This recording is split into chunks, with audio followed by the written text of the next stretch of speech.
તો મંત્રી પ્રફુલભાઈ પાનસેરિયા સુરત સિવિલ પહોંચ્યા। બારડોલી અકસ્માતના ઈજાગ્રસ્તોની તેઓએ મુલાકાત લીધી છે। ઈજાગ્રસ્તોના ખબર અંતર પૂછી સ્વાસ્થ્યની જાણકારી પ્રફુલભાઈ પાનસેરિયાએ મેળવી છે। મંત્રીએ પીડિત પરિવારજનોને હિંમત અને સાંત્વના આપી છે।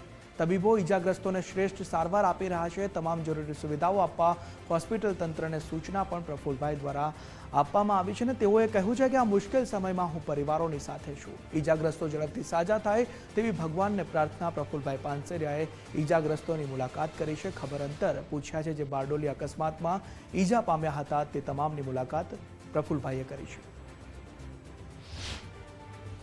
બારડોલી બસ દુર્ઘટના ઘટી ત્યારથી સિવિલના સંપર્કમાં છું। અમારા સિવિલ સુપ્રિન્ટેન્ડન્ટ ડૉક્ટરને ત્યારે પણ સૂચના આપવામાં આવી હતી જે દર્દીઓ અહીંયા દાખલ થાય એમને યુદ્ધના ધોરણે ઓપરેશન, દવા, જે જરૂરિયાત હોય, સીટી સ્કેન, MRI એમની તુરંત જ કરીને એમને પેશન્ટને આપણે ટ્રીટમેન્ટ આપવાની છે, જે ટ્રોમા સેન્ટરની અંદર અપાઈ જ રહી છે। સાત વ્યક્તિઓ એક સેકન્ડના ભાગની અંદર ત્યાં મૃત્યુ પામ્યા, એ દુઃખદ ઘટના છે। પરંતુ જેમને ઈજા થઈ એ સૌ 12 પેશન્ટ અત્યારે સેફ છે।